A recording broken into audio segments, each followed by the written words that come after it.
Install 3D fluffy control panel on Android phone. So let's see. First open Play Store. Install control widget theme panel. Then open this. Allow this. Select fluffy theme.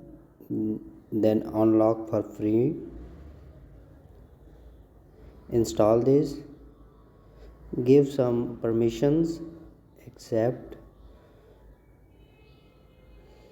Then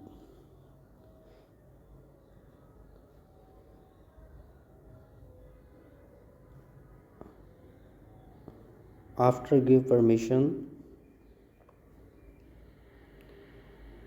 apply this.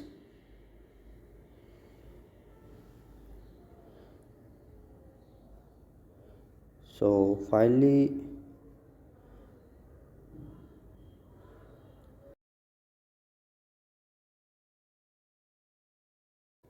as you can see 3D fluffy control panel shows successfully. Thanks for watching.